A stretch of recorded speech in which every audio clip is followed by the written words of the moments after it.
The following is a presentation of the Belly Up Sports Media Network. What is good, everybody? Welcome to the Sooner or Later podcast, part of Unfair Sports and new to Belly Up Media. I'm your host, Jay.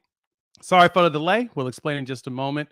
But thank you all for pulling up, as usual, to the channel. If you are new or if you've been here for a while, hit that like button as well as subscribe as well as the bell notification and join the family. Also, if you're listening to this bad boy on the audio version, rate us, review us, give us 5 stars and think we deserve it. Just give us 5 anyway and gift it. And so we've got a lot of cool stuff to talk about going through from the June visits coming up. ChampU BBQ List is growing. A lot of players talk about there. And then we're going to go through the Big 12 totals. And so, of course, I had to bring in a special guest with me, a friend of the show that's always here with us, our boy PG from the PG Show. PG, what's going on, my man? What's going on? Hey, thank you for pulling up with us. We appreciate it. Sorry about that, everybody, for the technical difficulties. Just kind of a heads up. One of the big thing, what I ran into is I'm switching cameras. I got a new camera, and for some reason, it's been giving me some issues over the last couple of days. I think it's me. There's a couple of settings I got to change, and I researched it and figured it out. And so I'll have it ready for the next live stream. But it's been a busy weekend. It's been it's Memorial weekends. Hopefully y'all been barbecuing and doing some cooking. PG, you've been hanging out? Oh yeah, I've been hanging out, but definitely not doing no barbecuing yet. Waiting for that smoker to come in for the wedding. So I got you there. I got you. Yeah, well, I was doing a bunch of cooking today and everything, but we got some fun stuff to talk about. We're gonna go through, like I said, the June visits that we're looking at, some of the early ones, because there'll be visits this weekend, next weekend, then ChampU BBQ, and then there's some visits at the end of the month for some really key targets for us, and then also diving into the ChampU BBQ and the Big 12 totals. It'll be a fun exercise for us to do. PG is going through the over unders and seeing who we think will get what. So everybody, appreciate it. James, to answer your question, Belly Up Media is a media group of podcasts or whatnot, and they're expanding into college. They reached out to me to do an affiliate deal, and basically it's a way to expand the brand for those that actually listen to them. They have a huge mailing list of over 10,000 people, and so in their newsletter we try to join in and be able to be a part of stuff. So James, if you want to post those over unders, go ahead, because we're going to definitely talk about that later on in the show. But let's start off first and foremost with the ChampU BBQ. PG, I know you've been checking out the list and you've been keeping up with it, hence why I have you on here. We've been going back and forth on it. Talk to me. What visit really jumps out to you the most that's going to be in town? And I'm going to pull up the list that I have so far. yeah, so the one that really intrigues me the most is actually one of the newest additions to this list, in Terry Busse. So we have heard about how Keon Brown is going to have to go to the JUCO level, and there's kind of been this question floating around. It's not a huge question yet, but it's a question because, when it sounds like Bryant Wesco isn't trending down, but it's kind of flatlining there in that recruitment. I would not say trending down, though. I've seen the rumors, not going to say trending down.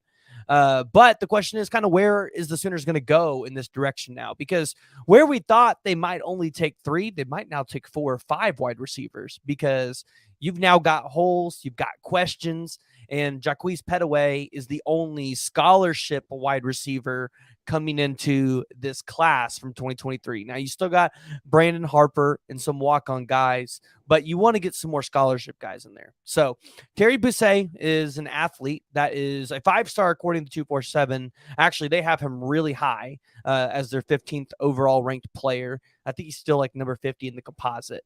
But this is a kid that can kind of do it all for you. He can play defense. He can pass the ball. He can play a little bit of running back.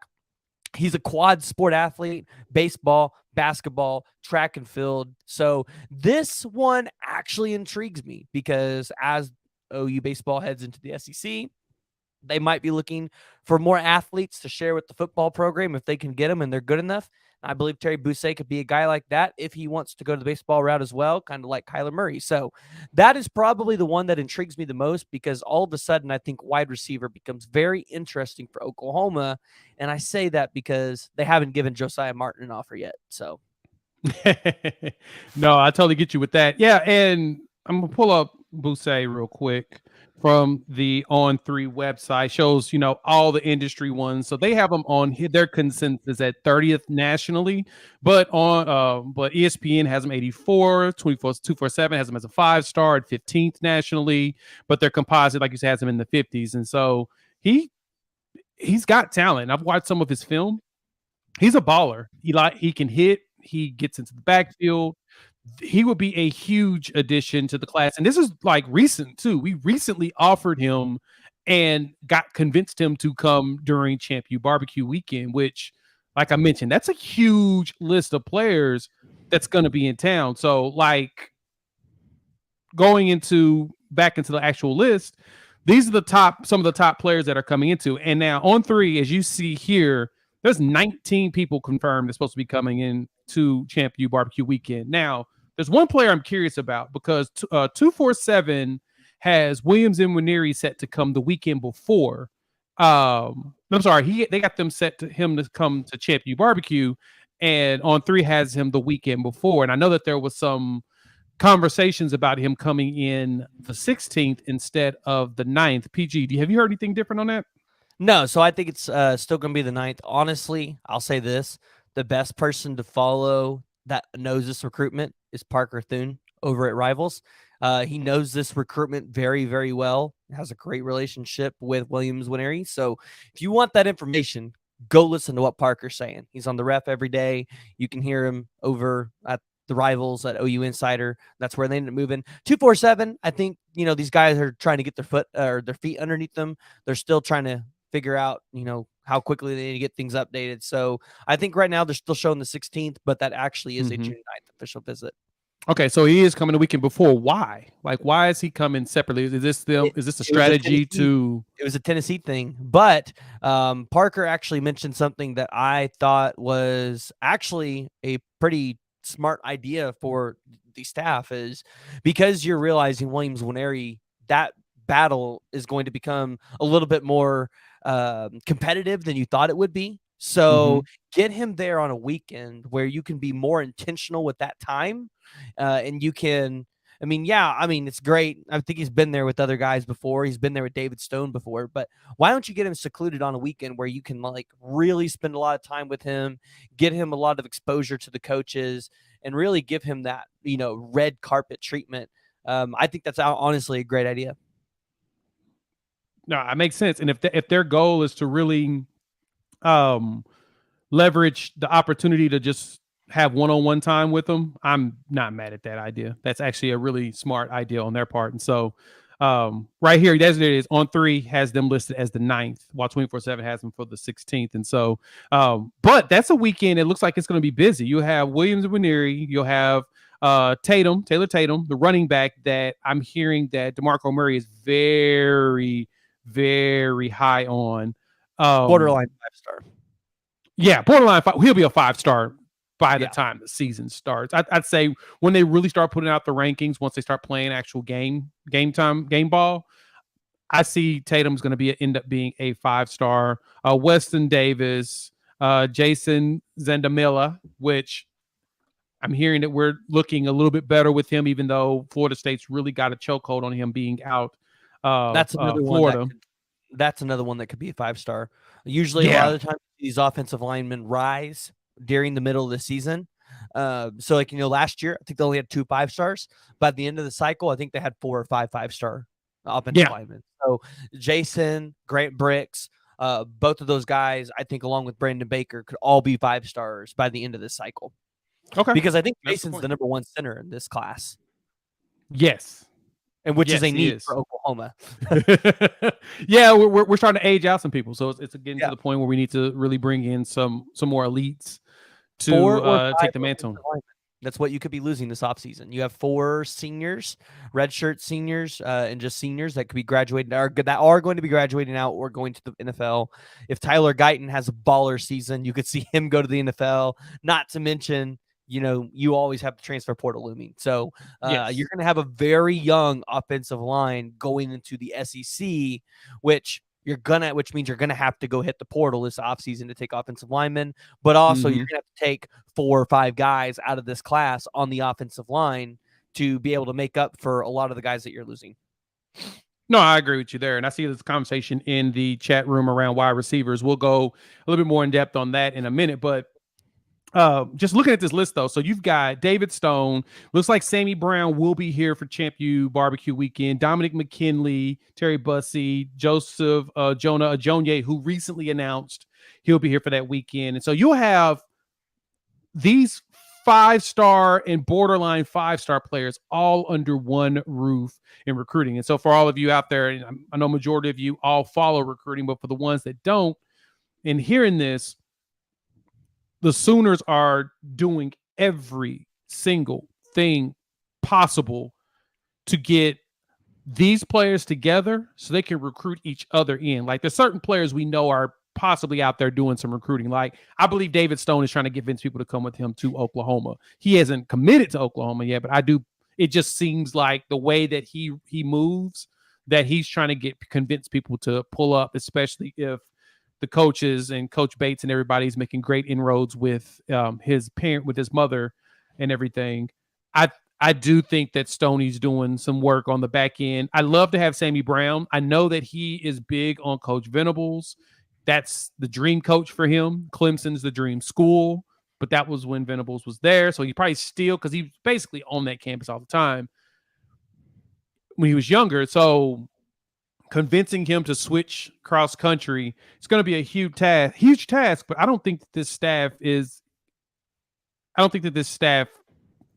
not capable of it. I think they are very much capable of convincing Sammy to pull up here on this side of town. What's you hearing about Sammy? I know you dropped a video on it, but let's talk about him real quick.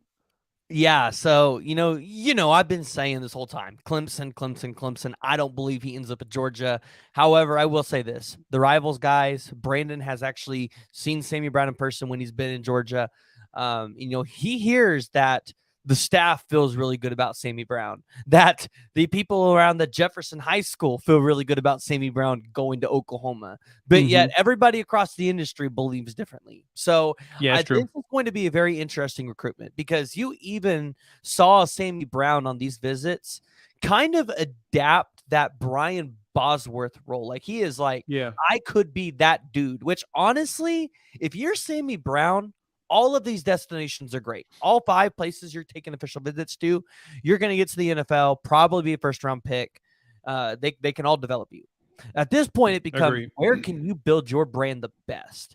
And I think it's going to be probably Oklahoma's got to be number 1, because he, I think, reminds so many people of Brian Bosworth. Could you imagine the NIL deals that could be rolled out for this kid in Oklahoma for car dealerships and things like that? Because they can get Brian Bosworth and him on the same commercial. Like, that would be dope. That is the kind of impact that I think Oklahoma could potentially try to push out with Sammy Brown. It's not a, hey, we can give you this money now, but think about the NIL deals that you're going to be able to get once you're here. The passing of the mantle. Yeah. It's that would be a very intriguing commercial to see, is Bosworth saying, all right, I'm going to take my mullet and I'm going to pass this mullet to you. And now you can wear said mullet, even though you have a mullet. We're going to pass the mullet on, and you're going to be the next mullet wearer with the boss. And make it a mohawk. Just put it all into a mohawk and just go. That would actually be kind of cool. Yeah, I mean, it's not something that anybody's talked about, but it's something I've thought about, which is hey, like, this kid has such potential with the NIL game coming to OU. Like, it's kind of scary. And I'm like, it would be incredible. That's a good point. All right, let's take a look at another portion of the list that we've seen in here. Now, this one jumped out to me. James Peoples is coming to town. Now, we know Peoples was running back that Coach Murray was very high on, and he ended up committing to Ohio State. And so, of course, we if in my personal opinion, I would feel like he's a player that's coming in to recruit others. He's, kind of infiltrating things, or we're trying to convince him to go ahead and flip around, because I know that Murray was very high on Peoples as well as Caden Durham. And so what's your thoughts on Peoples coming to the cookout? So I've been Barbecue. trying to gauge this one for a while because he was on 247. 247 removed him off their list. He's still on the On3 list. The Rivals guys aren't talking about James Peoples coming. But again, I mean, this has kind of been on there for a while. And it's like, it was after he committed to Ohio State that this popped up. So Right. I'm not gonna lie, I've reached out to James Peoples, but he's been completely silent since he's committed to Ohio State. So Interesting. I'm not sure if this is actually happening or not, but if James Peoples actually comes to the ChampU BBQ, I would really believe there's real reason to think that there could be a flip watch. But Yeah. also, James People has been very, very high on Ohio State. He continues to tweet about them, continues to Instagram story about them. So I would think that it's not going to happen. I think it's probably an unlikely for a flip, but if he comes to the ChampU BBQ, I'd severely put him on flip watch, and potentially now you would understand why we haven't had a running back commitment yet. No, yeah, that would make sense because I know who the targets are. And with like Caden Durham is a big one. We're fighting with LSU for him. He wants to run track. Of course, he's gotten a track offer here at Oklahoma, which is good. And we could leverage his speed and ability in the backfield with Gavin and Javonte Barnes. LSU is doing a great job at recruiting all of those Duncanville, Texas athletes. Yes. And they're in a really good spot for every single one of them. So with Caden Durham, again, I don't think it's an OU's trending down. It's just OU's kind of flatline. There's not a whole lot. So many people, I've seen so much on Twitter and everywhere else about how OU's trending down on these. And I'm like, I know OU's not trending down. It's May. You're not really going to hear much about progress with these athletes unless they're committing, because everybody's setting up official visits. Everybody's wrapping up with graduations. So there's hardly any visits happening in May to begin with. So with Caden Durham, it's like, I think he still is an Oklahoma take. I think he's still coming to Oklahoma. But LSU is positioning themselves really well with all of these Duncanville athletes because they want calling. That's what they want. If you land Caden Durham and that other defensive lineman, you're probably the leader at that point for Colin Simmons. That makes sense. And then, of course, our recommit Zion Kearney's going to be in town from Mission City and trying to bring additional people in. Let me see. Any other ones that were big to me. Of course, our quarterback will be there. Samaj Jones is still pulling up, even though we already have a quarterback commitment. And I mentioned it before in the past that rumor has it Oklahoma was looking at taking 2 quarterbacks instead of 1. And so this is definitely a big one to keep your eyes on with that. I think Samaj is probably a West Virginia take. I don't see Penn State winning them after they already took a quarterback commit. But we'll get some big stuff going. And so then, of course, Boganowski, which he's going to be a monster at the linebacker position coming in. And, of course, we've got a ton of edge players and all of that. KJ Daniels will be in town. The list is long. And then going into the Saturday, another safety, and then Xavier Robinson's gonna be showing up for Thursday, and I think he's gonna be throughout the weekend. What's up with Zay, man? It looks like Iowa State and Notre Dame are making such heavy pushes that we may not land this dude. It just, I think, depends on how he wants to be used, right? He might not want to be used the way Oklahoma's wanting to use him, but also, it was mentioned. I think it was by Mike Steely on the ref on, I think it was either Thursday or Friday. I think he said, it comes down to, this kid, now that he realizes he can get other Power 5 offers outside of the state of Oklahoma that are not Iowa State, and they're like big time Power 5 offers, Notre Dame. Why would you not almost consider leaving the state, broadening your horizon? Like you would have, I guarantee you, Xavier Robinson never thought he'd get an offer from Notre Dame. No, I agree. I don't think so either. And that's so it's like, why would you not, not, to him? Like, honestly, because what Oklahoma's running back, Xavier Robinson knows what Oklahoma's running back room is going to be. And so he might say, you know what? Yeah, I'd love to play for Oklahoma, but I have a better chance of starting over here, or at least seeing the playing time over here. And, I can go see a new place, play at different places. Like I can travel, do different things. So I think that could all play a part of it. I mean, I think Oklahoma lands him and closes, but I mean, I wouldn't be shocked to see him go to a place like Notre Dame or if like a Georgia or somebody else offered him. I wouldn't be shocked to see him trend that direction just because it's different. Like, you get an opportunity. Like, honestly, I love Oklahoma. If I was an athlete, I probably wouldn't go to Oklahoma just because I've grown up going to all the games my whole life. I've watched them my whole life. Like, yeah, it'd be cool, but if I had the opportunity to go have a better chance to play somewhere else and see different things, travel, branch out, yeah, I'd probably do that. Yeah, see, me, I'd still want to go to Oklahoma and say that I've been there. I played there. I played running back there. And I guess what saddens me with the Zay, because I'm high on him. I'm going to follow wherever his career goes because he really does give me Derrick Henry vibes.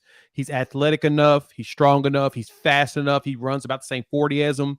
He's big. I mean, he ran for 2,500 yards his first time playing running back. I mean, because he was a linebacker initially. And then he goes out there and he runs 2,500 yards. They literally he said, "Get on my back, boys. I got this." And he ran them to a state title. That's kind of a back I would love to have that's developing at Oklahoma. Like that's something I would want. I want a big back that can be a borderline generational talent. And he's got the strength and the speed to do it. And he's working on shaving his 40 time down from the 4.5 that he ran. Because when he shot me a DM and was like, "Yeah, I ran," he's like, my last clock was a 4.5. He's like, "I'm trying to shave that down in the 4.4 range." And I'm like, "Dog, that'll be absurd at your size." I mean, if you're running at 240 and you're running a 4.5, 4.6, that's stupid. That's a Mack truck running through people. And he likes to hit. We watched him toss dudes with one arm. They're other high schoolers, but I mean, generally, he's going to go against corners that are like 5'11", 190, 80 pounds, and he can get right underneath that armpit and fling them. I want to watch that on Saturdays, personally, on top of dudes just outrunning everybody. I want to see that power. I miss power football, the Nick Saban offense that Bama used to run. I miss that pound down your throat running offense. And so hopefully we do get a little bit of that coming down the line. I mean, our backs are pretty tough. They like to truck people, but anyway, I digress on that. Let's talk about the first weekend, of course, with who's coming the first weekend of June, like next week. Okay, so you got Marcellus Williams, which I think that he'll end up at UCLA. He has over 32 offers, but that looks like it's going to be down between USC, UCLA. He's from Bellflower, California, so no shock there. You have Jason Zandamela, which I think Bill Bedenbaugh can get that one closed out on an official visit. The big thing is don't let him go to Georgia. Yeah. Keep him from that Georgia OV. If you can keep him from a Georgia OV, you're going to be looking good. You're in good position because you can beat out Florida State. But right now, he's got 3 OVs set up: Oklahoma on June 9th, USC on June 16th, and then you have Florida State on June 23rd. If Georgia gets an OV, I'm putting Georgia as the driver there. But I know Fong's got a crystal ball in for Florida State, but I'm not really worried about Florida State right now in that recruitment. But then you've also got Weston Davis, the offensive tackle out of Beaumont, Texas. You're looking at LSU there. That one's actually kind of been a fast riser. This is a guy that I think, probably could be a top 100 player by the end of the cycle, but he's at 6'5", 275. You've got Alabama in this recruitment, who's gotten a visit on June 16th, LSU on June 23rd, A&M on June 2nd, and then Oklahoma here on June 9th. So Oklahoma State, people say they're in this one. I don't really believe it. I would believe a school more like USC or like a Texas A&M could potentially sneak in there and be like absolute driving forces if for some reason bags were dropped. And I only say that because look at Bear Bryant's Instagram post the other day where he was showing off his Bear Alexander. Yeah, he was enjoying some beautiful views in downtown LA. And I mean, you kind of expect that from an athlete that wants to be more Hollywood or whatnot. So no shade to him on that, but that makes sense. Okay. But you also got Marquise Easley, the other offensive tackle, 6'7", Yes. 300 pounds from Illinois. He's got official visits to Georgia on June 2nd, Oklahoma on June 9th, Alabama on June 23rd, and Tennessee on June 16th. So I'm going to be honest. People might go, hey, well, this kid's one of the lower end offensive linemen that we're recruiting. And I point to, look at his official visits. Alabama, Georgia, Tennessee. He's got over 34 offers. So you're looking at schools like Florida State, Florida, Miami, Nebraska, Oregon, A&M, USC. This is a guy you want because everybody else in the country wants him. He's just not climbing high enough in the rankings yet. And it might be because he's in Illinois. As potentially in Illinois playing small town football. But if you got the big names out there, and I think that was the one thing that bothered me the most about losing Josh Jacobs to Alabama when we did, was that he was a running back that did numbers here in Oklahoma, but he played at McLean and nobody really paid attention to him. And the local staff just didn't give him a shot. And he goes, and then Nick Saban shows up in the state and sees him and is like, oh, no. We want him. And then they get him and he, does what he does and goes to the NFL. So we need more of that. Okay. Thank y'all for pulling up. Again, hit that like, subscribe button, rate us, review us if you're listening to the podcast. Give us 5 stars. Let's jump into some of the questions in here. I see a lot of conversation around wide receivers. Yeah, losing Keon Brown kind of hurt. I'm going to say kind of, because I don't think that he's fully gone. And I mentioned this before in a video. I really do think that he'll end up coming back to Oklahoma after he goes to Garden City. It's in Kansas, which is a lot closer than any other JUCO. He could have went to a JUCO in Florida. He really could. He could have went to a JUCO in Georgia. He could have stayed closer to home to go to JUCO, but he chose a JUCO up there in the Kansas area where we know Coach Venables has ties. A lot of his staff has connections in the Kansas area. We've been pulling JUCO players from the schools up there, Butler, from Garden City, all of them. We've been pulling JUCOs from those areas. And so it makes sense for him to go to that school because it's close. And they probably like the coaching there. It's probably a recommendation on them to try to, because they couldn't get him in with all the work that we did.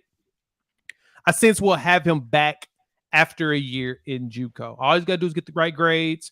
And if that was the issue, and then he will be here in Norman probably in a year. And honestly, as a freshman, I didn't see Brown getting game his freshman year anyway.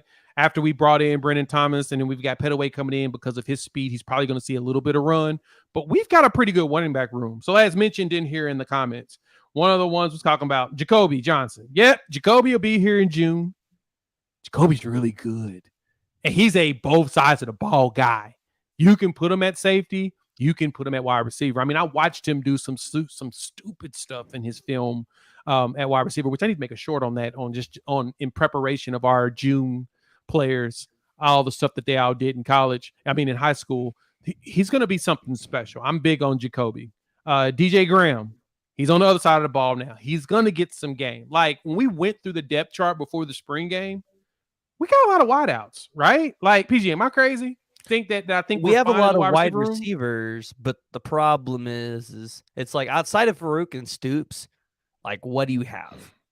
Well, it's experience. We don't have the experience yet. Like, but that also means, you have so much potential for upside and a breakout because you've got all these young guys. But that's also a huge concern, I think, going into 2024 for the staff is you're not going to have very much experience because here's the deal. There's going to be wide receivers at the portal. I'm not saying this is a 2020 type of year for Oklahoma, but it's going to be hard because you're not going to be able to give all these guys touches. So you're going to have guys at the portal. You're probably going to lose. I would bet you lose one of the two, Nick Anderson or Jaden Gibson. You probably lose one of those two to the portal. And I wouldn't doubt that. I mean, I think that with the struggles that we've seen with our boy, Gibson, the struggles with the drops. We saw them in the spring game as well. And he's got so much talent. Like he's one of the players that I know if he can get locked in, he's 1,000-yard receiver. He's got the size and he's got the speed. So he's one of those players that could go out and do something at the next level. We just got to get him to key in. Nick, I don't see Nick leaving. I think Nick would stick around, especially, with his brother graduating from him. I think that he's got enough of an alliance with Oklahoma that I don't think he would leave, but I think that he's going to start seeing more game too. Still got a Drell Anthony who's still young. He's probably going to be the one next to Farouk out there. And then in your Z's, you've got LV Buckley, who still hasn't, we're going to get to see him. If JJ Hester can get healthy, that's another 6'4" fast wide receiver that he played at Missouri. He just can't stay healthy, unfortunately. Wide receiver room, I'm not concerned about, even long term. Because I think the recruits are going to show up too. I'm not concerned about it this year. I'm concerned about it in 2024 because like I said, like an LV Bunkley, there's a reason why you haven't seen the kid on the field. I don't know what that reason is. There's a reason why he hasn't hit the field for OU yet. So that could be a guy that hits the portal. He did see some game last year, not a lot. That's what I'm saying. He's got a couple of catches. That's a guy that for a lot of teams he could be a starter. And I think he knows that. And you're going to see other guys. So by mid-season, you could really see just one rotation of players. And then you're going to be like, well, why isn't this guy playing? There's probably a reason. They might have, they might be sitting themselves out to wait for the portal to open up. So right. I'm a little worried about 2024 just because I would have I honestly, I think the staff messed up in that department in 2023. I think they should have went after Micah Tease. Or, maybe pushed on that one a little bit harder. They should have closed on a couple of those wide receivers. They shouldn't have lost a couple. I know you lose the kid of Georgia, but they could have pushed a little harder on some guys and tried to close there. And I think they should have, because that's an area where, like you can have a great quarterback. If he doesn't have anybody that he's really in rhythm with and in sync with, like perfect example, Landon Sides. They could have had that kid if they would have offered him. That could have been that, and he would have been in this class. He had the He's at North Texas, right? Correct. He's at North Texas now. So he's basically at home. Yeah, and then he flipped too, but he never got the offer from OU. They tried to give him his PWO. Well, guess what? If he shows out at North Texas, he'll get that offer. I mean, I hope it's not matters. North Texas, because they like to fire their coach after a winning season. So you never. Well, know. Well. To be fair, Seth Luttrell had been there for like 8 years. I'm just saying. He'd been there for like 8 years. So I got why they decided they wanted to move on, thinking that they could do better, which they really can't. But he was there 8 years. But I digress on that. Okay. That's the reason why we have this new coach by the name of Emmett Jones that we just hired to go ahead and fill those gaps that you're talking about. Not only in the transfer portal. If he closes on Wesco and he throws an offer to Martin, and speaking of him, we've got this come up from Seth. What's with Wesco going quiet? Wesco has been heavily recruited by TCU for a while, and that's who we've been battling with. Now, Emmett Jones has the relationship, and if I'm correct, that's from even the Texas Tech year or whatnot. So that's gonna be a dogfight. I don't know if we win Wesco, even though we've gotten crystal balls for him. But we have turned our attention to a lot of other athletes. I mean, Terry Bussey's one of them. He's an athlete that can go at wide receiver. Potentially, he could play. He played both sides of the ball. We're going after a lot of good wide receivers. The good thing is that with wide receivers, there's plenty of them. You just got to find the ones that's going to be good for your system, that can understand your concepts and actually go out there and be successful. I'm not saying that I'll say this. Everybody's not fit to work in Levy's system. And I think Emmett Jones understands that, and he's being strategic. And so you're right, PG. We weren't very aggressive in 23, but we also had a young coach in LD Washington. So he's gone. He's already switched. I'm not sure what school he's at now. Is it South Florida now? I think that's where he's UNLV, finalized. I think. Or did he get a dodge job somewhere else? He left West Kentucky and went to South Florida. So I think he's at South Florida now. Okay. So we've got a coach that's seasoned, and we'll be fine in that arena. I don't share a lot of the same opinions as everybody else on Wesco. I think we're just fine for Wesco. I think people need to calm down about that recruitment. His mom was the one that wanted him to take more visits. I think there was this feeling that, he was wanting to close the deal, and it was like, dude, you've hardly taken any visits to anywhere else. Like, so that's when you saw him take the visit to USC and another visit to TCU. He's been on 4 unofficials to OU, and I would believe it's probably more than 4 because his sister was here. Yeah. So I'm just gonna say, like, I'm not worried about Wesco yet. I'm not worried about that. I mean, I'm sure Jackson Arnold is on the case. But I mean, I do think you see Oklahoma be a little bit more aggressive with more wide receivers just because you've lost Keon Brown. And I think the staff expects some big losses in the portal. So they need to go out there and, create some more offers there. Well, the other thing to also consider with this too is we got a bunch of walk-on wide receivers that have come on recently. Like Brandon Harper, one of them, Brandon Harper going to be a star. That's my point. That's my point. We got a bunch of walk-ons from Oklahoma that we brought in. I mean, Gavin Freeman was a walk-on. We give him the ball one time, he runs it for a touchdown. A lot of y'all are sold on him. It's like, yeah, he's small like Stoops, but he can get the job done in certain situations. Like, you want those reliable guys on top of some studs, in which I think Farouk's going to have himself the year. This is going to be the year of Farouk, and that's the person that I'm the most concerned about is stepping up. Andrew Anthony, he'll be the burner. He's going to blow the top off, but I want the ball in Farouk's hands in open field and let him do his magic. And I think we'll have a couple of players that'll be able to do that this season. So mark my words, it's going to be good. And Seth, you're right. If Stoops was 6'2", he'd be Heisman or whatnot. If Stoops was 6'2", he'd be a top, like he'd be in the first 3 rounds. Easily. And you're right, Kim. Yeah. I mean, there's trust with Gibson. Just you got to hold on to the ball. Like, he did that in the season. Like, we played him as a freshman. He had a touchdown and he bobbled it, and he ended up getting tackled because he bobbled it. If he would have snatched it, brought it in, he would have outran that defender easily against TCU. That's how good I know Gibson. I know Gibson is that good. I just want him to show it on the field. So, thanks for pulling up, everybody. Make sure you hit that like button on there, as well as rate us and review us on the podcast side. So, yes, Jimmy, Malachi Coleman. Heard there was a lot of stuff on the back end with him, and I'm kind of glad that we did not. Yeah, but that was an NIL thing, though.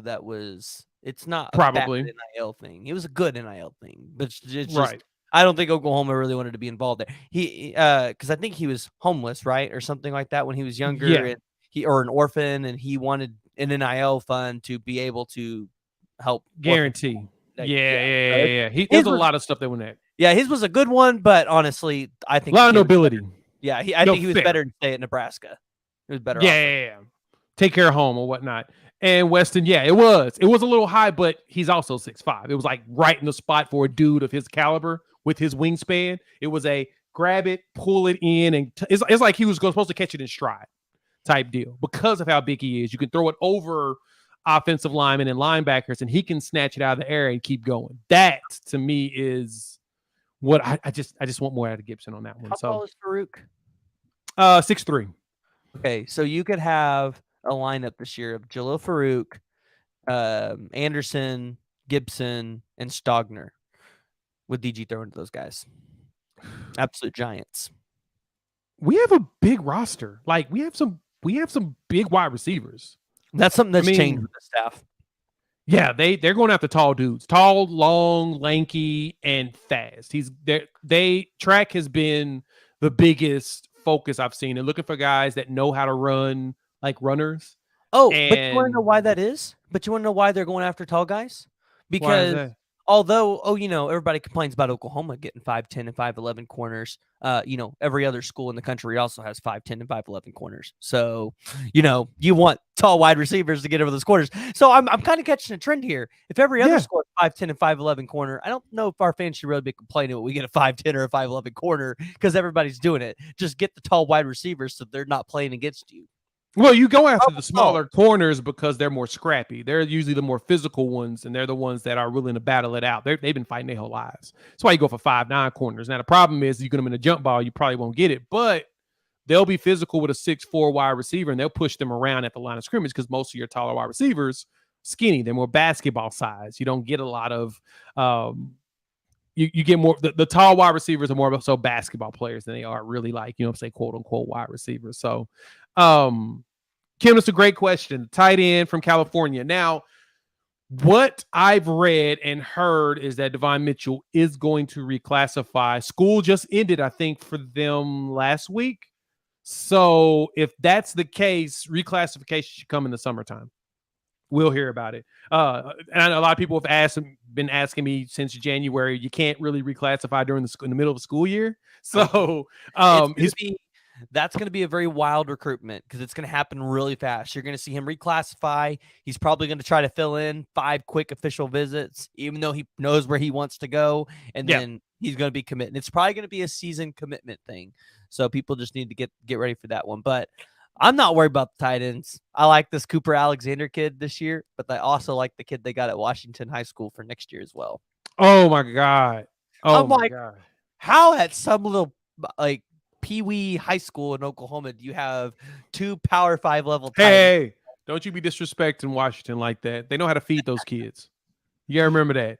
They feed them well, and they get some big boys. That's the best part about rural parts of the country is that a lot of those kids come out of nowhere because they've been working in the fields or working in around the neighborhood doing stuff their whole lives. So they got that natural strength. But yeah. And that's why everybody wants Sammy Brown because, you know, he had to not go to the scavenger hunt at Georgia because he had to help his dad cut down a tree. So exactly. So you got them hard-working, hard-hand guys. So here you go, PG. One of your favorite questions. Where will Bates land these interior linemen? I know that everybody wants to pile on Todd Bates, especially after the Zadavian Sims piece. Remember, Sims isn't from Oklahoma. Sims is a Texas kid that played in the North Texas area, and he played Durant last year. And so he's gonna graduate from Durant. He's also only 16, so he'll be 17 right before the school year. So he's still young. Sims was a player that I've heard that we would have liked to have, but we didn't necessarily have to have. It was we're gonna go after all of them that we can because we need to refill the roster. But don't get it twisted.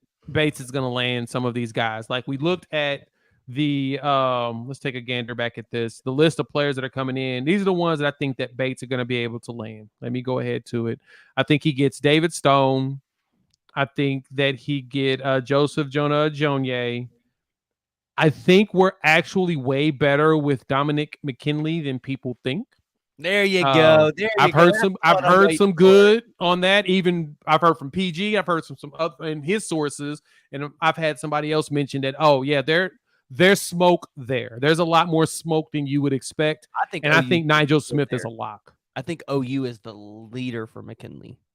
That would be dope.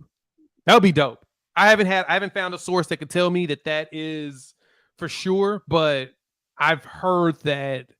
There's a lot of smoke with McKinley in Oklahoma. It's just Nigel Smith. Hard. It's just so hard to believe because he's from Louisiana, and you're sure at some point LSU will get a look. But right now, that last official visit is between Alabama and LSU. He hasn't decided which one of those 2 schools is getting it. So if Alabama gets the last official visit, and I had a crystal ball, I'd put it in for Dominic McKinley for Oklahoma. Like, if that LSU visit doesn't happen, Oklahoma all the way. Okay. But I would think Nigel Smith, that one's probably going to be one of your last defensive line commitments because his commitment date will not change. It's not going to change.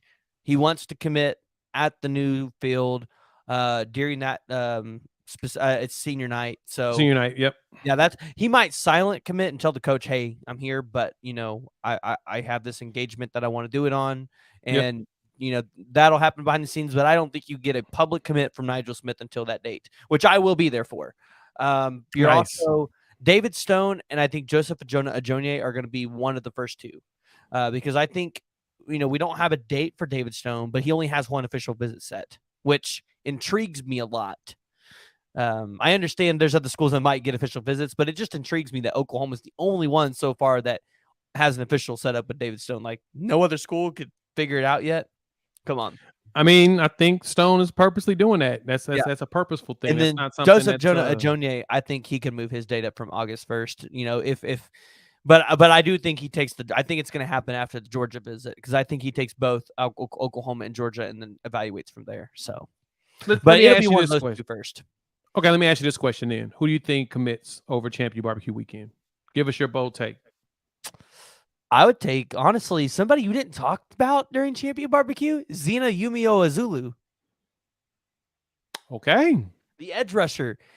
People, because I'm not gonna lie. I talked to Brandon, I talked to Parker about it. I've brought it up in spaces with them, and everybody seemed very far away from Zena for a while, and I'm like, why? He was friends with Michael Hawkins and Devon Mitchell. We have Michael Hawkins. Devon Mitchell's trending to Oklahoma. Zena would be a perfect fit here. All of our edge rushers are going away. There's a spot for him. And then not to mention, why would the staff not roll out the red carpet for him either? Because he's got a brother down at Texas that plays on the offensive line, by the way, who ain't no scrub, and OU's going to need offensive linemen. So honestly, it's a really good way for him to play with his brother here at Oklahoma. Now, you could say the same for Texas because Texas needs edge rushers, but I really like what the position that Oklahoma's in, and I think Chavis could go in there and try to close on Zena that weekend. Man, gotta give that man some props. He is as a young recruiter and a young guy in the game. He's grown fast. If he lands Winery, if he lands Winery, I'm sold. Yeah. Because I think he's sharing that load with. I think he's listed at the primary, but him and Todd Bates are sharing that load.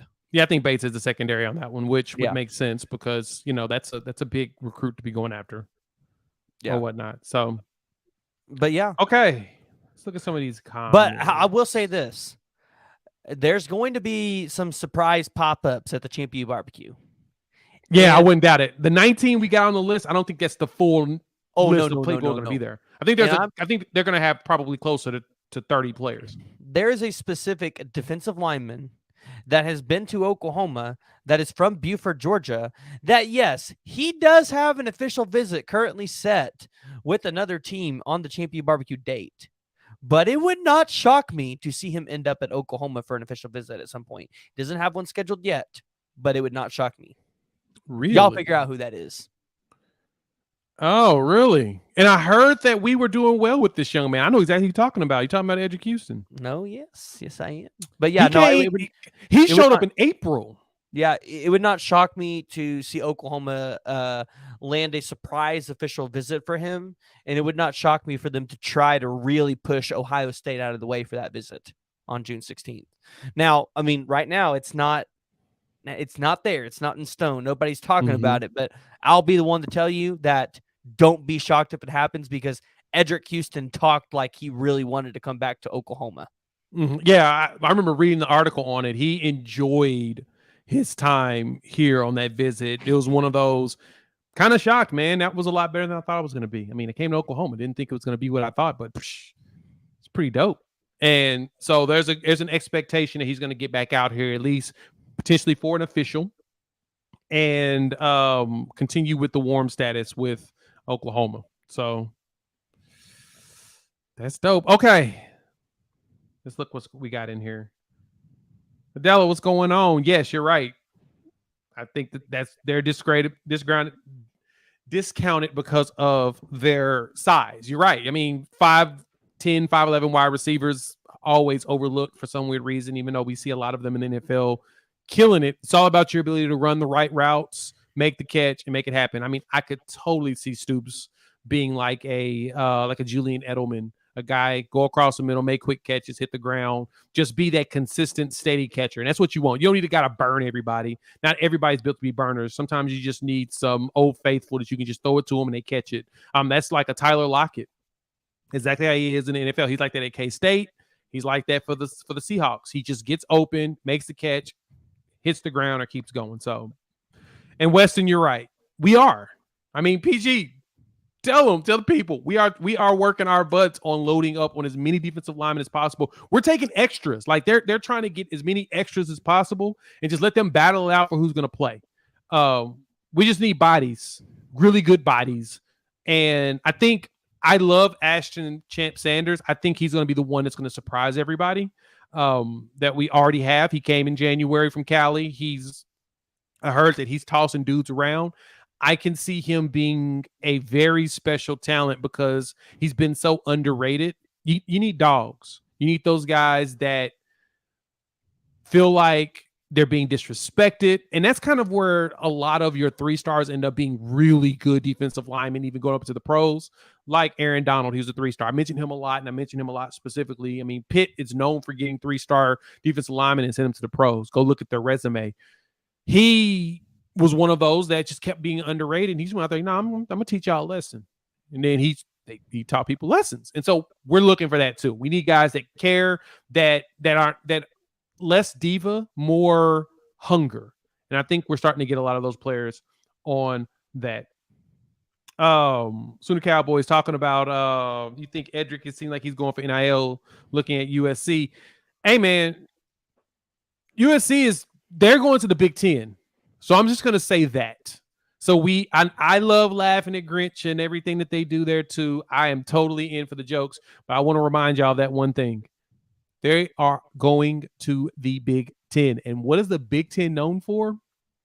Defense. Big linemen. Well, big linemen on both sides of the ball. You're going to see USC and Alex Grinch and Lincoln Riley be in a better position for some of these defensive linemen than what they were at Oklahoma. I think solely because USC fits what they want to do better in terms of we want to go out there and try to just buy these offensive linemen with a lifestyle, or these defensive linemen with a lifestyle. That's really what this is going to come down to. And that's what I think Lincoln Riley wants to try to do. And I don't think Oklahoma wanted him to do that. So we'll have to see how this is going to turn out. But, I mean, that's kind of what I think and why you're seeing Oklahoma really try to, or not Oklahoma, Lincoln Riley and Alex Grinch really go after a lot of these defensive linemen. I can see that. Okay. Let's move on and have some fun before we wrap it up and keep y'all from being out here for all night long. Thank y'all for pulling up, and I appreciate y'all's patience with my technical difficulties. We will be on my regular consistent 6 o'clock after I did it late on the holidays because I had family in town and wanted to make sure I attended to them. And I'm gonna be sleeping in tomorrow, but we'll have a whole bunch of standard content coming down the line for the rest of the week. But let's have a little fun, PG. I've been thinking about this for a while. I made a little short on these win totals. And I want to dive into them. Because DraftKings dropped the 2023 win totals, and one of these jumped out to me the most. And I want y'all to understand this. Now, brace yourself. Hey, Cam, I see you popped in here, man. What's going on? Let me tell you this. If Vegas is looking at Oklahoma at a 9.5, y'all better get excited, because that is a vote of confidence for Oklahoma that Vegas is like, oh, everybody's going to bet the under on them. Listen to me. I want y'all to hear me fully on this. Vegas has Oklahoma as a 9.5 in the win total. And you know everybody's hammering that under. Oh, no, there's no way this staff, after going 6-7, can win 9 games. Well, no, Vegas is banking on it. No, I think it's because they bank on Oklahoma winning 9 and probably not any more than that, because Oklahoma, I think, has to win 9 this season. No. But the thing about it is that that's what Vegas thinks that everybody is going to think too. So all of these over-unders are always set in the mindset of Vegas winning money. Their mindset is, if we think everybody's going to take the under, we're going to put it at a number where everybody's going to keep taking the under. Why? Because when Oklahoma goes over, Vegas just clint up. They clint up. And makes that's a lot what they're going for. Because I look at it and go, Oklahoma should be 5-0 before they play Texas. And then let's say you lose to Texas, you should be another 4-0. And then you go at BYU and TCU. Like, there is a really good chance OU could win 10 or 11 games. Like, because I think they must win 9 games, because 9 of those wins are just super easy. Yep. So we talked about this before when the schedule first came out, and I kept reevaluating. So looking at this, Oklahoma leaves the state 3 times this season. Well, I don't count the far south part of Oklahoma, which is North Texas, as leaving the state. That Red River ain't leaving the state. That's still Oklahoma. That's Oklahoma territory. We own that mess, right? So, but going to Kansas? Dallas, huh? What about Kansas? Do you really count that as like a true hard road game environment? Or are you kind of like that's a 5-hour drive, and Kansas is actually good right now. So I'm gonna say yes. Lawrence it's a trek. You got Lawrence, you got BYU. So you'll be going out there to Provo, Utah. You're going to Cincinnati, and then you go to Dallas. That's your 4 traveling out of the state. Besides that, the only other road games, Oklahoma State, TU, in the state of Oklahoma. We leave 4 times.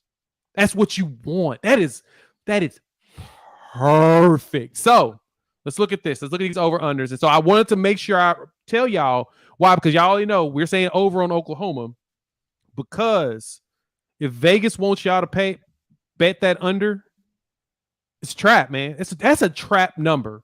PG, that is a trap. That is the biggest trap I've ever seen out of Vegas. If they would have put Oklahoma at 7.5, I would have been like, okay, that's a fair number to put them at after last season and still trying to figure things out. That's a fair number. 8, I would have thought 8 was fair. 8.5, that's when the questions would have came out of me like, oh no, there's something else going here. But they threw them at 9.5. Vegas is playing y'all. Just FYI, that's how Vegas works. They're about making money. They don't have no alliances with teams. They're about that check. And if they know they can bait you into doing something, they're going to do it. So let's start off with this one. All right, PG, Texas, 9.5. I know you're going to say under, right? No, I'm going to take the over. Smart man. I think Texas could go undefeated or only lose 1 game this season. I think Texas is that good. I looked at it as well. And of course, when I made my short for fun on my initial, I got them under. But I think Texas is probably going to go over. Now, because I think Texas wins 10 games this season. I think they have 3 losses. Oklahoma in that championship game. Agreed. I think it's going to be Texas versus Oklahoma in the Big 12 championship. Hence Which, why honestly, you see the big gap in talent. If you're the Big 12, you are so rooting for that to happen. I mean, oh my God. You are rooting for an undefeated Texas playing a 1-loss Oklahoma in the Big 12 championship game, because that will be one of the biggest games of the year. And Texas is playing freaking Alabama. Yep. And so on this one, what if Oklahoma goes 7-5 or worse? Then Vegas loses a ton of money. And they're not gonna go for that. Vegas knows that they're not gonna lose any money on this one. It's weird. 9.5 is too high of a number. That's why everybody's gonna bet the under, and it's dumb to go bet the under. So I said, looking at Texas schedule, I'm giving them losses to Alabama. I'm tossing up the Red River. It's a toss up for me because I do not know what Quinn's going to look like in that game. I don't know what Quinn's going to look like this season, but the Oklahoma, because they don't even leave the state of Texas,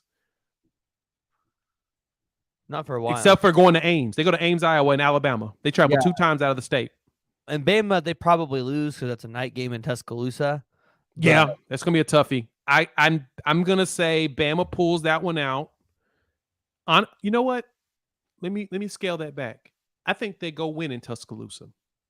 I think they lose to Baylor. And I think they lose at Houston. And I say that because the Houston games is they got a bye in between there, so that may not happen. But I can see them traveling to Baylor and losing. And I could see them traveling to Ames, Iowa, and losing.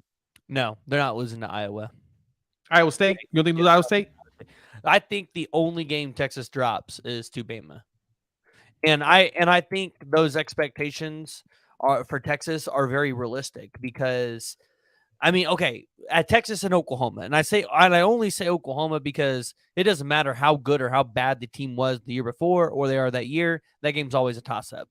But, I mean, their schedule's I think their schedule is almost as a cupcake schedule as Oklahoma's because you have BYU and TCU, and TCU is not going to be that good this year. BYU, I would actually take the over on 5.5. Like, I'm actually looking at this considering potentially betting on this because I didn't realize it was 5.5. And I think Keaton Slovis gets them to at least 6 or 7 wins. But, I mean, I look at the schedule and I go, dang, Texas, really? Like, this was their schedule? I thought it was a little harder than this. Right. No, I agree. I don't disagree with you with that. They have a very cupcake-ish schedule, and Well, that's and that's not they're in. wrong. The reason why I think they're going to be so good this season is because they are putting themselves in such a great position at the quarterback position. Like, let's say Quinn's bad. All right, you're going to Malik Murphy now. Oh, well, Malik Murphy's hurt. Well, you've also got Arch Manning, who hopefully by midseason actually looks like he's something. Otherwise, Texas might have some issues with that pick from the class because they probably could have got somebody else that was a little bit better. So, no, I think with that O line, I think Texas is going to be pretty dominant this year. Unfortunately, Okay. unfortunately. Okay. So Oklahoma, we got us at 9.5. I'm taking the over. We should get about we should get 10 wins. I see 3 losses. If there's losses, I see 3. If I was to be just objective, non-fan, 3. I'm gonna say if I was to have to pick them, I'd pick the Texas game. I would pick at BYU. I only pick at BYU because of the time of the year. It feels like a trap game. It's one of those that we would overlook them going against TCU, even though we should not be looking at TCU as a big game, but probably would. And if I was to give a third loss, I would say us going to Lawrence, Kansas after playing UCF at home. I think UCF is going to be good. We ain't losing to Kansas at Kansas. I'm just saying. If Jalen Daniels is healthy this season, yeah, I think that they'll be prepared for a change. I'm just being objective. I'm not saying it will. If I had to pick losses, I'm picking that one. So because it feels like a trap. So we just picking the ones we like, or are we actually gonna go down the board? Oh, we went on the board. We went on each one. Okay. Because this Kansas State one's intriguing. Yeah, Kansas State 8.5 jumped out to me too. That was another one. Because I think they're a 9 or 10 win team, depending on what happens with really. Texas. Well, so they don't play Oklahoma, so that's a potential loss out of the way. I mean, if you're a Kansas State fan, you say, "Well, no, that was a win." I mean, that's a potential loss out of the way. You're avoiding one of the best teams. But Kansas State, it's like here's their schedule: Southeast Missouri State, Troy, Missouri, UCF, Oklahoma State, Texas Tech. That is 6-0 to start the season before you play TCU, which they probably beat TCU. They probably beat Houston 8-0 at Texas. You lose, and then you got Baylor. They might lose that one, but then you pick it back up with at Kansas and Iowa State. I mean, Kansas State's schedule is pretty easy for them. They're returning Will Howard, who I think was an absolute stud for them if he didn't end up getting hurt. I get you there. And no doubt about that. I think we're discounting that one of the teams that they're playing against, and I'm gonna tell you who they are later. But 8.5 still feels a little high for me. They lost Deuce Vaughn, so they've got to replace their running game. They lost the big time defensive end they had. I always forget his name, more so because it's hard to pronounce. The guy that ended up Felix. in Kansas City. Felix, yes, monster. It's not fair. Yeah, anymore. I mean, I'm not really worried about Deuce Vaughn because they got DJ Giddens back there along. Did Malik Knowles go to the draft, or was he actually able to stay another year? I think he is gone. No. Wait, yeah, he's back. No, wait, yeah, no, he's gone. He got drafted by the Vikings. There you go. He's a Viking. Yeah, there you go. You have DJ Giddens, who had 518 yards for him last year, outside of Adrian Martinez, who had 627. So, I mean, I'm not really worried about the running back position. I think they'll be able to figure it out. I think the passing at the terms of the wide receiver is probably the biggest questions. But, I mean, they have one receiver that was over 500 yards and 2 receivers that were close to 500 yards. So I don't think you're really worried about the production from that end either. I think it's more so just like, hey, are they going to be able to turn out a good defense, which they normally can't because they're disciplined. And I just look at it and go, their schedule's too easy. They can at least get to 9 wins. So that leads us to the next one. So you're saying over, right? Over on K-State. I got under on K-State. Okay. And this is one of the teams. Why? The next one, Texas Tech. I think they go over. Oh yeah, Texas Tech goes over.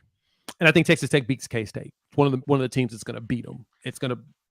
be a problem for Well, them. that game is at home for Texas Tech. I don't know. I really do like what Joey McGuire's doing down there, Texas Tech. Same. I tried to get him Same. on for an interview, and they were like, "Listen," they go, "we really would let you have him, but they go, he's literally being asked by everybody." Oh, I get it, and I totally get why. Yeah. No, I would say Texas Tech has. I think Texas Tech's ceiling is 10 wins, and I think their floor is 7. Okay. So Yeah. look at that in perspective. Their floor is literally half under, but their ceiling is 2.5 over. Half over. Right. Right. Exactly. And that's the best way to look at it as a bettor, as a gambler, is in that perspective. And I'm over on Tech. We're going to find out a lot about this program in week 2, because in week 2 they play Oregon at home, which I guarantee you is going to be a night game, blacked out. It's going to be a lot. That's going to be a lot of fun. Batteries are going to be flying. So yeah, we know it's going to be a good game. It's going to be one of those. All right. Next one we got up is TCU at 7.5. I'm calling the under for TCU. I'm calling the under a lot. I like Morris, but I don't know what they're going to look like at quarterback. Like, what are they going to look like this season? Oh, I think they massively underachieve. I think honestly, I think they might lose to Colorado for game 1 of the season. Yep, I agree. And I'm going to tell y'all why. Now, a lot of people in here was joking about that. They think they're going to blow them out, which is hilarious. But y'all, I don't know why y'all sleeping on 4-star quarterback Shedeur Sanders. I don't understand why anybody's sleeping on a 4-star quarterback who's got a offensive coordinator that put up some of the top offenses in the country when he was at Kent State. He just never had a defense to go with it. He's at a small school, never had a defense to go with it, but his offenses were very much high octane and they score a lot of points. Shedeur can play. He was a former 4-star quarterback and he was being recruited by a lot of top programs in the country. He's followed his dad. Don't sleep. He's experienced. He knows how to play in a college program and train in a college program. Yeah. My question is going to be what is Maurice Sims doing, their new director of player performance or whatever the hell they're calling him nowadays. He's the strength and conditioning guy, but he worked at Georgia. He worked at some SEC schools too. So I think conditioning wise at Colorado, they're going to look a lot better than y'all think, man. I have bought into the Coach Prime hype because of who he put around him. He's got Mike Zimmer as an analyst on staff. Zimmer, former Vikings coach. He's actually put the people around him that you're supposed to be successful. I don't care about Deion Sanders doing much. I care about what Sean Lewis is going to do. I want to see what from Alabama, Charles, what's his last name? I know you remember. The recruiter. Safeties. Tim Brewster? Oh, the guy from Alabama. Yes. I always forget his name. Oh, but anyway, recruiter of the year. Yes, he was recruiter of the year. Is it Charles Roberts? He only went out and got the recruiter of the year. Another really great recruiter, and by the way, another great recruiter on the defensive line from Texas A&M. I think the interesting thing about TCU though is Charles Kelly. There you go, Charles Kelly. That's what it was. The interesting thing about TCU is you can circle 4 losses on that schedule for them. Yeah, you really can. Texas, I think Kansas State is a for sure loss. And Baylor. I would say I would swap out either Baylor or Tech as a loss. Mm-hmm. And then, like I said, find one more, SMU or Colorado, one of those two. And someone mentioned in the comments really that and that was probably one of the best things to that don't sleep on what SMU's doing. They're getting some really good recruits.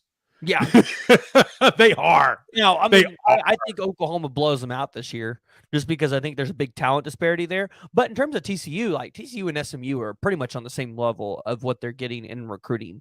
My deal is TCU has really good guys returning. They have Darius Davis coming back. You've got Tay Barber coming back. You have Imani Bailey as a running back. You have the Amari Dumacardo guy coming back. The problem is you lost Garrett Riley. He lost Garrett Riley. Your starting quarterback is Chandler Morris, who we see move around, and he got hurt, but he lost the starting job to Max, even though he won it from him before. But Max went out there and had a dang near Heisman Trophy type season. I don't know if Chandler Morris can do that himself. And that's the only reason why I think TCU is not going to be able to do much, because I don't think Chandler Morris is going to be good enough to lead them the way. The question is, who replaces him? What young quarterbacks will come in and take this job? Yeah, I just don't. I think there's so much going against TCU this season that I'm surprised Vegas put it at 7.5. Like, Garrett Riley is Lincoln Riley as an offensive coordinator too. Like, I guess Lincoln Riley was an offensive coordinator. I mean, they literally play the exact same playbook. It's just Garrett Riley's not at a place like Oklahoma where he could, have 5 stars at his disposal, but now he's at Clemson, where Clemson, he's got that, we get 5 stars at his disposal. Exactly. So, All right, TCU under. All right, next game, Baylor. Under. So this one was a tough one for me because I want to give them the under, but I see 8 wins on their schedule. I think they're a 7-win team. I don't think they beat Utah. They don't beat Texas. Really? Yeah. You don't think they beat Utah at home? I don't think they beat Utah. I don't think they beat Utah. They don't beat Texas. Texas Tech's going to be a tough game for them. I don't think they beat Kansas State. I think this is a good 7-win team. Now, here's the thing. I think this is a 7-win team that is not a 7-win team. But also, there's an interesting game at the beginning of their schedule. Hey, let's pause this real quick. What's going on, Matt? Congratulations. He's having a boy. That's dope. That's dope. Thank you for letting us know. Congratulations.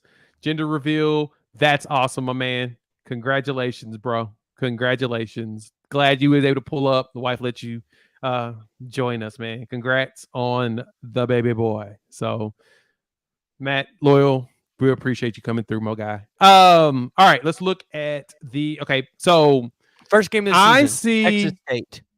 I see them beating Texas State. Are you sure? Because yes, they got positive. TJ Finley from Auburn as their quarterback. And then they've gotten all those dudes from Oklahoma. And they got offensive. I mean, they have been pulling people from Power 5. They got Alex Harkey from Colorado on the offensive line. They got offensive linemen from Arizona State. They got offensive linemen from Oklahoma. I mean, I look at Texas State and go, that's not a team that I would want to be playing this season, because they've actually sneakily put a really good team of Power 5 guys that either didn't get a chance to play, they just needed a new opportunity because they were hurt a lot, and again, they weren't getting the opportunity to really make a comeback at their respective school. Like, they dipped in the portal and got some pretty decent players, and I really like that TJ Finley pickup. I will agree with you there. They did. They picked up some really good players. That is one that they could be overlooking. Yeah, that's true. Now, that will be the only reason why I think Baylor loses that game. But I don't think they lose that game. There's no reason to lose this game. This is a game that you walk in and you win and you take. Oh, I mean, I agree with you. They're good. They should win that game. But right, that's but it could be a sneaky circle on the calendar and say that's one that I would, if you could be having that one on as a different screen, because I have 5,000 screens in my office. If you could have that game on as a separate screen on your watch party, I would definitely be watching that one, because that's one that could sneak up on you and go, whoa. Yeah, that's true. But when I look at this schedule, so for Baylor, this is where I see some wins. I'm going to go ahead and call Texas State as a win. I think Utah comes into town and loses. They got Long Island University. I was about to say Long Island State. I don't know why I was going to add the state to that. Hold on. Can we count that as a win, Long Island? I mean, technically, yes. And it's one of those games. They put that game there. They pulled to Alabama.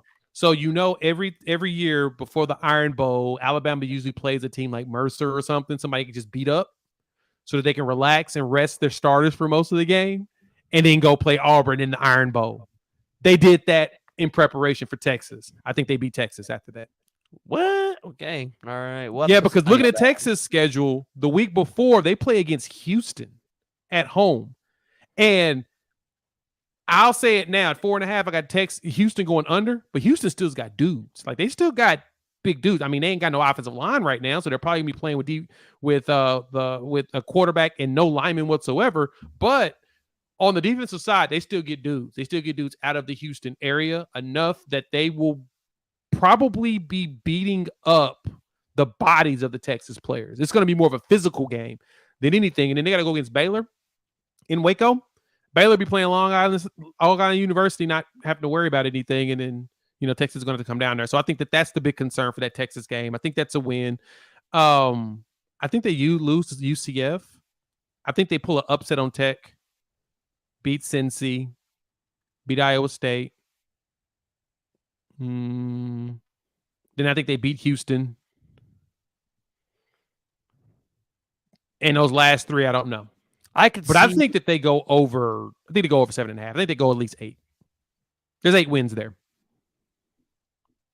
I don't know. I could see them going 7 wins and us being like, that's a really good 7-win team. That's fair. All right. So you're going under, I go over. UCF. All right. I think you're sleeping on UCF. Gus Malzahn is their head coach who can coach, and he's shown that he can coach. I think UCF is going to be a problem in this conference. I think UCF wins more than 7 games this season.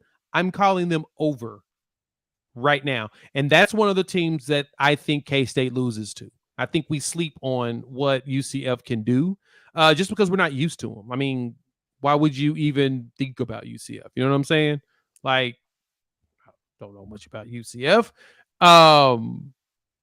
Yeah, I'm sign me up. So who they got on their schedule? They got Kent State, Boise State, and Villanova. That's 3. Travel to K-State, probably lose. Bring in Baylor to town. I think they pull out that win. I think back-to-back road. Well, they got a Kansas game. They got an off week, and then the Oklahoma game, which I think they lose the Oklahoma game. They probably lose the Kansas game. I think they pull out the West Virginia game. I think they beat Cincinnati. They definitely beat O State. And the last 2 is probably what's going to get them over the hump of 7 wins, one of the 2. So it's 1, 2, 3, 4, 5, 6, 7. I think they win at least 7 games. I'm going with UCF, going to over. What you got? Yeah, so I think UCF's over 2. I'm right there with you, about 7 wins, maybe 8.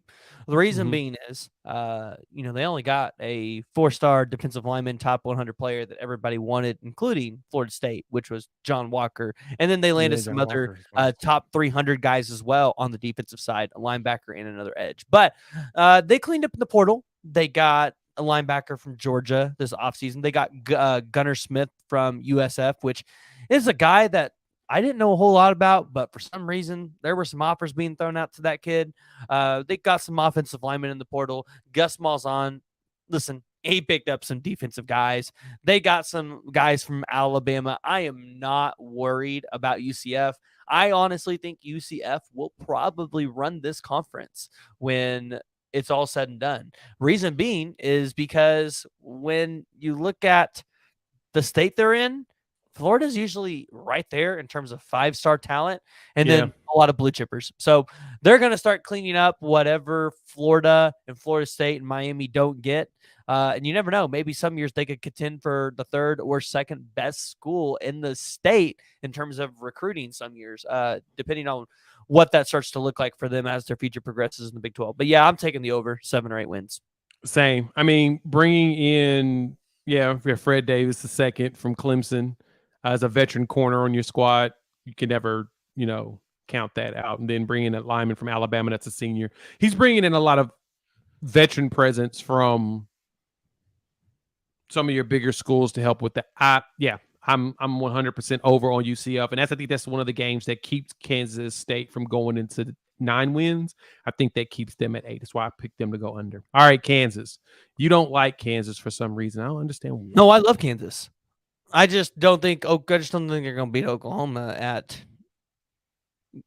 I think they're a threat. I still think they're a threat. And I only call them a threat because I love Jalen Daniels. I think he's really good. He's just got to be healthy. I think they're building a better defense. Huh? I think they lose 4 games. 4? Really? I think they lose to Oklahoma, Kansas State, Texas, and either UCF or Texas Tech.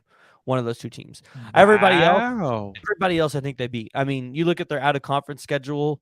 I mean, it's very favorable. Oh yeah, I think that Illinois game is going to be a lot tougher than we're going to give credit to. I mean, it's favorable for them. I think because it's favorable at home. Yeah, they're returning Jalen Davis.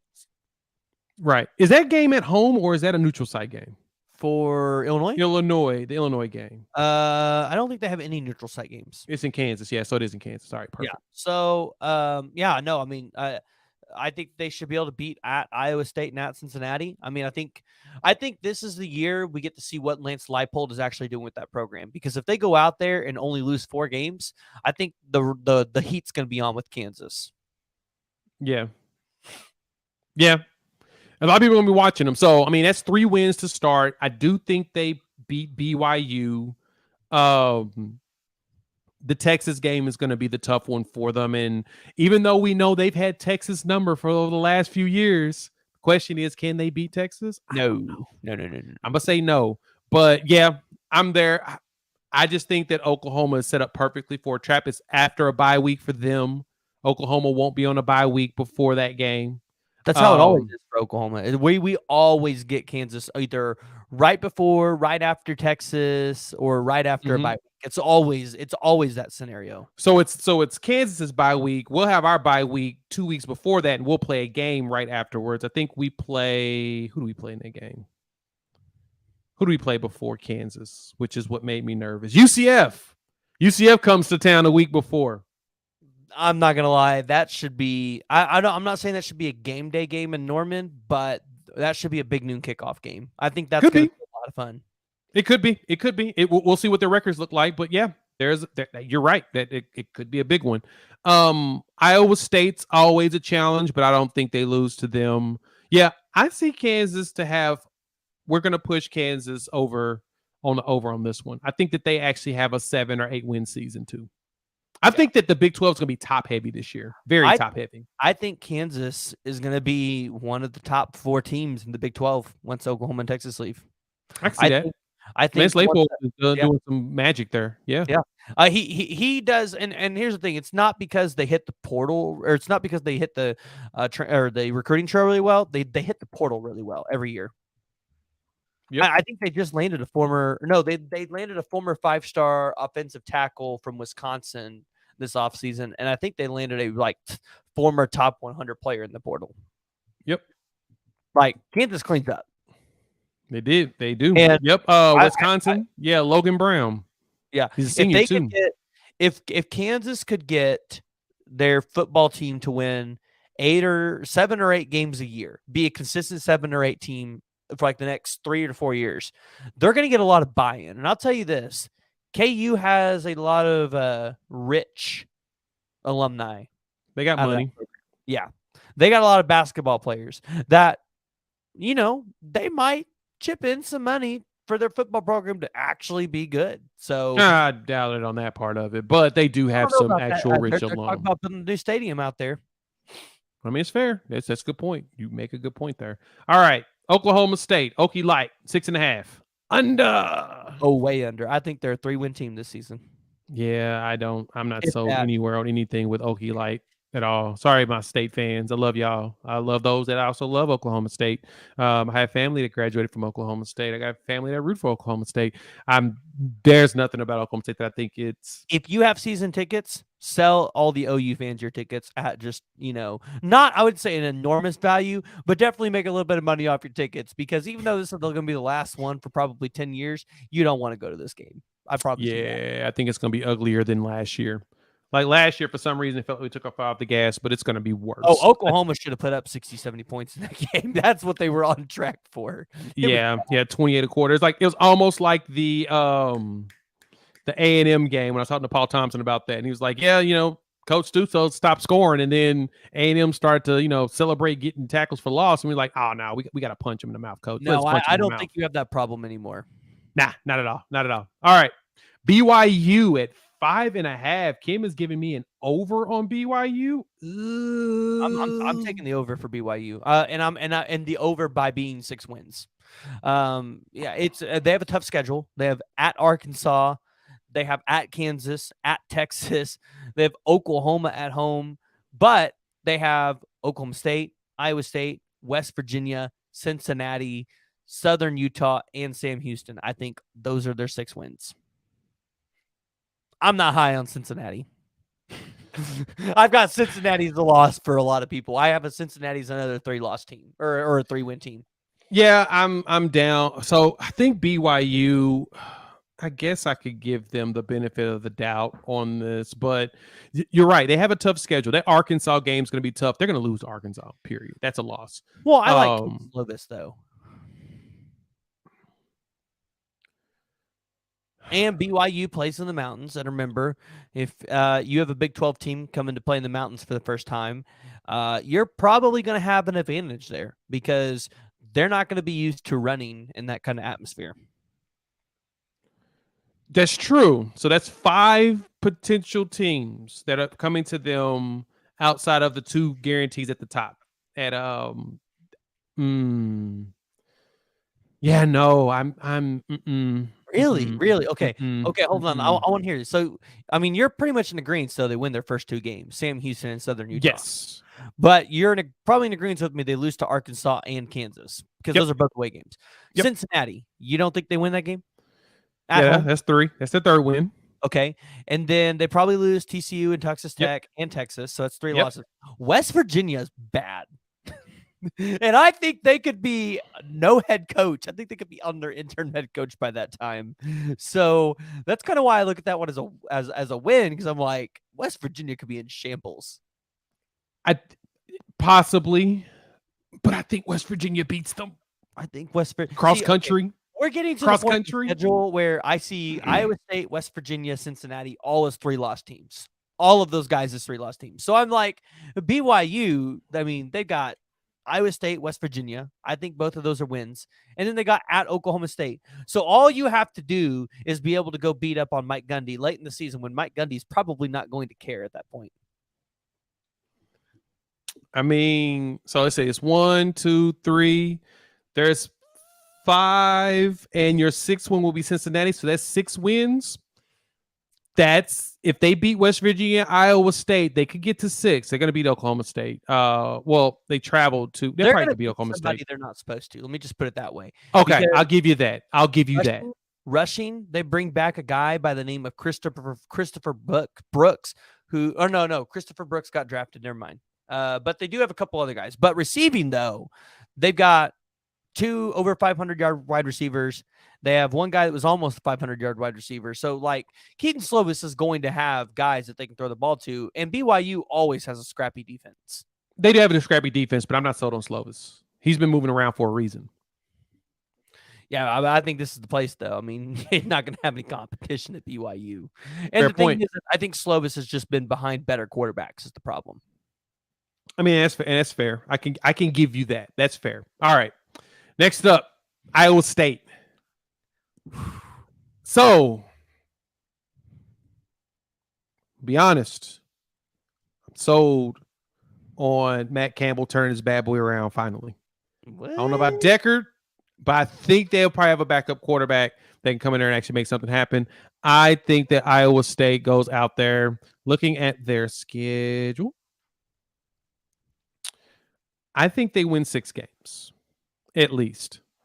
I think they beat Northern Iowa, and I think they beat Iowa again. I think they beat the Hawkeyes. I think they travel to Ohio and win. I think they beat Oklahoma State at home, lose. So that's 3-1 to start the season. Lose Oklahoma. Do they upset TCU? No, I think they're an 8-loss team. They lose to TCU, Cincinnati. That's the. I mean, I know it's a mid-off at this point, but remember though, they don't have they beat Cincinnati Hutchinson this year, so remember that. No, I get it. Okay, I get it, but I think the Matt Campbell defense is going to cause enough problems that they will get them to 6 wins. I think they beat Cincinnati. I think they lose at Baylor, even though they get the week off. I think they lose Kansas. I think they beat BYU. Just because of their defense. It'll be a defensive game. Their goal is to muddy it up the entire game in the winter in Utah. They lose to Texas. They lose to Kansas State. That's 6 wins. I've got them an 8-loss team. They Okay. lost they lost their best player on defensive line. Yeah, they return their top 3 players on defense in terms of total tackle production, but I mean, man, like, how do you replace one Xavier Hutchinson? Hunter Decker did not look good last season. Didn't look good in anything that we've heard from spring practices. So That means he's gonna lose his job. But BYU does have a whole bunch of old people on their team. They have this is the last year and, of the COVID players. These are well, the yeah, last ones. but that's the thing. It's like I think I think Iowa State is playing a lot of 10-year teams. Like I think Iowa this year rolls Iowa State because Really? I they think got they the score the Iowa touchdown. They get yeah, 2 but safeties and a field goal.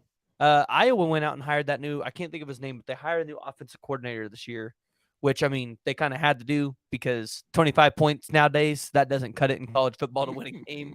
But I mean, You're not wrong. I just, yeah, I'm not sold on Iowa State, man. I got to see Hunter Ducker be better. And this might be one that I'm totally wrong on, but I see this as 8 losses. A lot of teams can circle this as a win for them. Okay. I mean, they got this they got a 6'7" quarterback, JJ Cole, coming in as a freshman, top 150 player in the country. Yeah, but Sheesh. you know my you know my perspective on starting true freshman at quarterback. Oh no, I totally agree.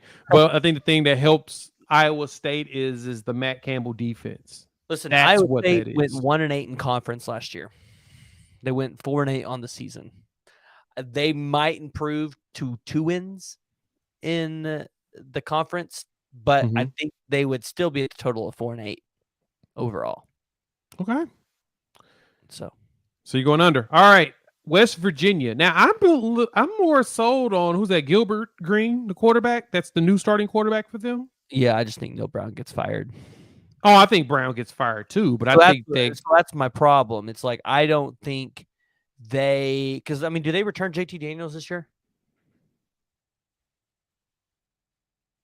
Because you have to play your first game's at Penn State. That's a loss. Versus Pitt, it's at home. It could be a fun game. That's a toss-up, but let's just say we give them the win. That would put them at 2-1. I think they lose to Texas Tech and TCU. You know, I think they lose to UCF. I think they lose to Oklahoma. I think they lose to Baylor. So the question is, are you able to beat Cincinnati? Are you able Wait, to who was you asking about? JT Daniels. He transferred. Okay, he transferred again. No, this is all Garrett Green's team now, and I like Garrett Green. Dude's scrappy, and he'll be a sophomore. He'll be a junior going into next year. He's a pretty scrappy dude. I'm sold on him leading West Virginia. Now, granted, he does not keep from getting Neil Brown fired. You can even talk to Coos' corner over there about that. But I don't think West Virginia is a 4.5. I think they can win 5 games, but I think they suck overall outside of that every other game. Penn State game's a loss. Duquesne's a win. Fired, I just don't see this team getting up to play for. I mean, it's going to be. I think it's going to be a bad situation in West Virginia this year. 3 wins at best. Okay, 3 wins. Houston and Cincinnati. I'm just going to say on both of them unders. I think they're both just going to be awful this year. I think Houston gives Texas problems because they just beat up on teams, but yeah, I think they accidentally win a game. I think but Cincinnati wins 1 game this year. Cincinnati's gonna be bad. Well, okay, they got pillaged so badly. One game in conference, because I think they can beat Eastern Kentucky and Miami of Ohio. If they don't beat Eastern Kentucky, we need to fire their entire staff. Well, remember they just got a new head coach this year. I know you need to fire the staff again. You fire that staff if they do that bad. Their schedule's just, I mean, they might have the hardest schedule in the Big 12. You have Oklahoma, BYU, Iowa State, Baylor, Oklahoma State, UCF, Houston, West Virginia, Kansas. Yeah, it's bad. But they have such a high turnover. But Ben Bryant looked and showed flashes of being good last year. But also that was in the AC or the American Athletic AAC. Yeah, AAC, so, I mean, if he puts up another 61% year, yeah, that's not going to cut it in the Big 12. No, not at all. Not at all. Houston, I think, has a better shot of doing something their first year. than Cincinnati does. And the bad part is Houston's been pillaged so bad, it's lost so many players. I don't think they've got the ability. Yeah, I mean, they play UTSA and Rice. I think both of those are wins, and they play Sam Houston. So it's like they've got 3 easy ones there. And what's their under 3.5? So then all they'd have to do is find 1 win on their schedule. Just so one. That 1 win could just be Cincinnati. Well, no, because they're 4.5 or 3.5. 4.5. They're 4.5. They're both 4.5s. Okay, never mind. Vegas made this one a lot harder than I thought. Yeah, I guess I'd do it under on all last 3. Whew. That'd be it. Man, we've been going for an hour and a half. Thank y'all for pulling up and sticking around. We got over 60 people in the channel. We appreciate y'all being in the chat. All right, there was a question in here that I wanted to address and see if you had heard anything real quick, PG, before Tennessee. Yes. I have not heard anything yet on that one, but that was one I tweeted out, and I said, guys, keep your eyes on this one because Oklahoma is looking at defensive linemen through the transfer portal right now. And I was like, that's a guy that's intriguing. His size. Yeah, he didn't have a whole lot of production, but it's like people expect their defensive linemen to have 30 tackles. And hit the transfer portal. I'm like, well, no. I'm like, you're not going to have a Jared Verse hit the transfer portal. Well, that's my point, is that you're not going to find – you find Jared Verse coming from Albany. You don't find a Jared Verse coming from Tennessee. You know what I'm saying? Or Florida State. They don't leave those schools. They're going somewhere. Like, they've already gotten an NIL deal in place. They already know where they're going. Hold on. They're not doing that. That's the thing, is that, like, the Bear Alexander one's a unique one because they just got a conveyor belt back there building them. They got manufacturers. They just build them in-house. So Bear was just another of multitude of them that they've already currently have at Georgia. So, yeah, they've got surplus. You're not going to see that everywhere else. Most of these kids that are leaving is because they're not going to get the opportunity to play. Someone took their position and they want to go. They could start at other schools, but they stacked up at one school and decided to, stick around. And they sometimes just need a better scheme, a different scheme. And so the Tennessee kid, I think he may be something that would be, hopefully we could go after. Yeah, I wanted that Arden Walker from Missouri. That's who I wanted. I thought he would have been a good pickup. Hunter Deo from Iowa State, I think would be an interesting one to pick up. Just because very similar defense, I think he would fit. Yeah, who was that? What was his name? What was the name of that defensive lineman? You remember? Which one? The one that hit the portal for Tennessee. Oh, I have it on my Twitter. I can't. Because I'm looking at the players that have entered the portal for them, and I don't see his name. Yeah, I don't know. They're kind of they have not been updating those as quickly as lately. I wonder if he is still in there. No, he's in the portal. Well, I wonder if he's officially in the portal. Oh, yeah. DeJohn Terry from Houston. Or not from Houston, from Tennessee. We were just talking about Houston, so I had him stuck on my mind. He had 16 tackles, 3.5 tackles for loss, and 2 sacks last season. Okay. Oh, that's pretty good. That's pretty good production. Yeah, for a defensive lineman, and the kid is 6'4", 321 pounds. Sheesh! My gosh, it's a monster. He could be a nose tackle for you for a substitute for Coe. I mean, that's why I said, hey, keep an eye on this guy, because I was like, hey, nose tackle position, that could be a need for Oklahoma. Where is he from? Do you know? Tennessee. No, like where he originates from. Oh, Meridian, Mississippi. Okay. Yeah. So probably look at Ole Miss or maybe even Alabama there. But I mean, in 2020, he had 14 tackles, 11 solos. He had in 2021, 19 tackles, 11 solos, and then in 2022 he had 16 tackles, 7 solos, and 2 sacks. Every year he had at least a sack. Okay. I saw a post in here talking about his mother is sick, that he's probably going back home. Oh, okay. I did not see that.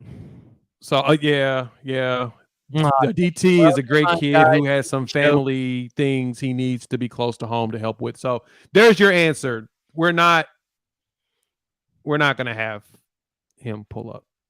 He's probably going to stay close to home. So Dang it. That would have been a stud. That guy would have been a stud. Thanks, Kim. Good night. And I'm going to do that too. Everybody, it has been a pleasure. Thank y'all for pulling up. We'll wrap it up at that. Please hit that like and that subscribe button as well as bell notification and share. Why? Because sharing is caring. As well as if you're listening to the podcast version, please rate us, review us, give us 5 stars. You think we deserve it. Just give us 5 anyway and gift it. And so with that, we will chop it up with all of you all. Few days. Peace.